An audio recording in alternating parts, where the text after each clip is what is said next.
नमस्ते गुप्ता जी। नमस्ते विजय, नमस्ते नमस्ते। आपने मुझे मेरा होम लोन डिसबर्समेंट चेक देने के लिए सुबह सुबह फोन किया था। बताइए, चेक तैयार है ना मेरा? जी हाँ गुप्ता जी, आपका चेक तैयार है। आप बैठिए, मैं चेक लेकर आता हूँ। अचानक किस सोच में डूब गए गुप्ता जी? कुछ समस्या है क्या? हाँ, नहीं नहीं नहीं, कोई समस्या नहीं है विजय साहब। हाँ, बस यही सोच रहा था कि 2 महीने पहले हमारे घर में शादी थी। अब शादी तो बड़े धूमधाम से हो गई और साथ में शादी के खर्चे भी बड़े धूमधाम से हो गए। अब ये शादी के खर्चों के साथ मेरा बाइक का लोन भी संभालना था। तो क्या किया आपने? अब फिक्स डिपॉजिट में मैंने कुछ बचत कर रखी थी, तो बस मजबूरन मुझे मेरी एफडी तोड़नी पड़ी ताकि शादी के खर्चे और मेरी बाइक की ईएमआई दोनों उससे निकल जाएं। ओह, तो आपने अपनी एफडी तोड़ दी? हाँ, अरे पड़ोस के शर्मा जी मुझसे बोल रहे थे एफडी तोड़ के ईएमआई नहीं भरना चाहिए। अब क्या है ना, शर्मा जी के घर में हाल ही में शादी हुई थी।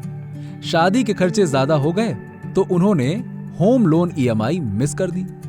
लेकिन मैं तो सर पे कर्जे रखना ही नहीं चाहता था, क्योंकि क्या है, कर्जे का बोझ ना चिंता को और बढ़ाता है विजय साहब। और वैसे भी अगर ऐसे समय हमारी बचत का उपयोग नहीं करेंगे तो उस बचत का फायदा ही क्या? यही बात मैंने शर्मा जी को भी बताई, पर उन्होंने मेरी बात मानी नहीं और उनके लोन की कुछ ईएमआई मिस हो गई। खैर, मुझे तो खुशी है कि मैं इस लोन की मदद से मेरा घर समय पे बनवा सकता हूँ। बिल्कुल गुप्ता जी, ये रहा आपका लोन डिस्बर्समेंट चेक।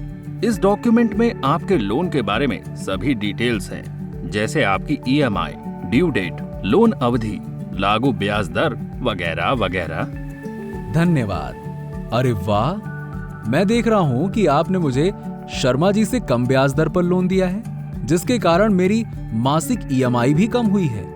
पर विजय साहब, आपने मुझे ये होम लोन कम ब्याज दर पर कैसे दिया? यह होम लोन हमने आपको कम ब्याज दर पे दिया नहीं, बल्कि आपने इसे कमाया है। कमाया है? मतलब मैं समझा नहीं।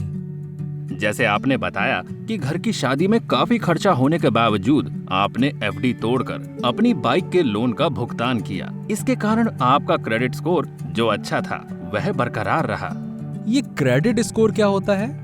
क्रेडिट स्कोर आपके लोन भुगतान इतिहास को दर्शाता है, क्योंकि आपने अपने पिछले सभी लोन का भुगतान समय पर किया है, इसलिए आपका क्रेडिट स्कोर बहुत अच्छा है।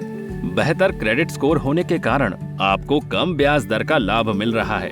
और जैसे आपने बताया कि शर्मा जी ने कुछ ईएमआई मिस कर दिए, तो उन्हें होम लोन ज्यादा ब्याज दर पे लेना पड़ा। वाह, मैंने कभी सोचा नहीं था कि पिछले लोन को समय पर चुकाना आर्थिक रूप से फायदेमंद भी हो सकता है। आपने इसके कारण मुझे कम ब्याज दर पे होम लोन दे दिया, है ना? मैंने आपसे कहा ना, ये हमने दिया नहीं, आपने कमाया है। चलो भाई, शादी में तो बहुत खर्चा हुआ, लेकिन होम लोन में कुछ फायदा तो जरूर हो गया ना, है?